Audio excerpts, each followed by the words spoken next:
Hi, boys and girls. I'm back to read again to you today, and this week we are reading some winter stories. So the story I'm going to read to you today is called A Silly Snow Day, okay?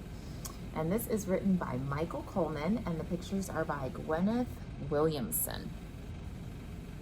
Okay, A Silly Snow Day. Ho-hum, yawned Mr. Tortoise.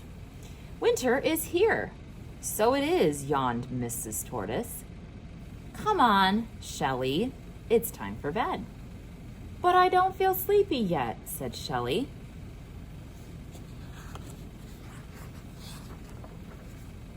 Ridiculous, cried Mr. Tortoise. All tortoises go to sleep for the winter. Why? Asked Shelley. Because it's cold outside and there's no food. But I don't want to go to sleep, said Shelley. I want to see what winter is like. Ridiculous, cried Mr. and Mrs. Tortoise together. Who ever heard of a tortoise outside in the winter? Soon Mr. Tortoise began to snore. And not long after, Mrs. Tortoise began to snore. And not long after that, Shelley left her warm bed of leaves and out she went through a hole in the shed to see what winter was like. Outside the shed, Shelley blinked. There was snow and ice everywhere, even on the duck pond and the hill. As she lumbered along, a duck spotted her. A tortoise in the winter? Quacked the duck. Ridiculous. No, it isn't, said Shelley. Oh, no? Then let's see you break through the ice to get food like I can. Ha, quack, ha. He's right, thought Shelley. I can't do that. I don't have a beak. As Shelley began to walk up the hill, she met a dog. A tortoise out in the winter? Barked the dog. Ridiculous. No, it isn't, said Shelley, feeling a little cross. Oh, no? Well, then let's see you keep warm by running around like I can. Ha, wolf, ha. He's right, thought Shelley sadly. I can't do that either. The dog ran off after a cat, but the cat climbed up a tree. She looked down at Shelley. A tortoise out in the winter? Meowed the cat. Ridiculous. No, it isn't, said Shelley, even more crossly. Oh, no? Well, then let's see you run into a nice warm house as quickly as I can. Ha, meow, ha.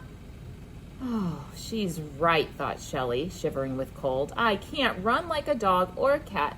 I'm just too slow.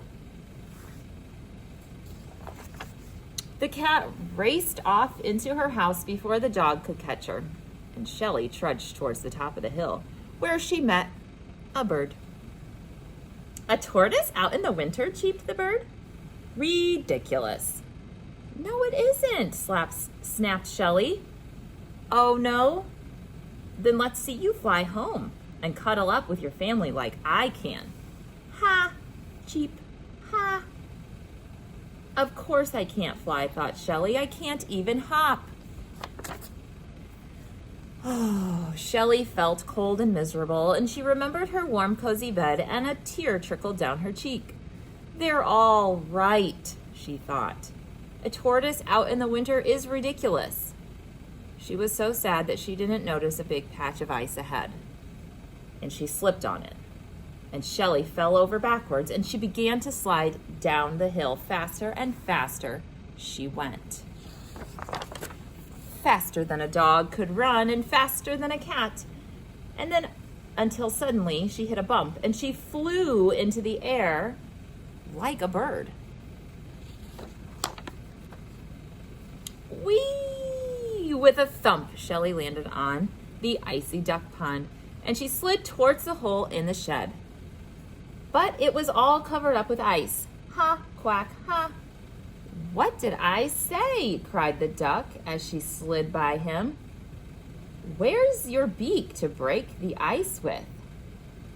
I don't have have a beak, thought Shelley, but I do have a shell. And tucking her head inside of it, she broke through the ice and into the shed and home. She's back home. Hearing all the noise, Mrs. Tortoise woke up. You haven't been outside, have you, Shelley? She asked. A tortoise out in the winter? Said Shelley, snuggling into her bed. And before she could say, ridiculous, she fell fast asleep. The end. Okay, so we hope you enjoyed that book. We are reading lots of books this week about winter stories, and hopefully you're staying nice and warm at home. Maybe we'll get some snow soon, and you can go outside and play in that snow. All right, have a good night.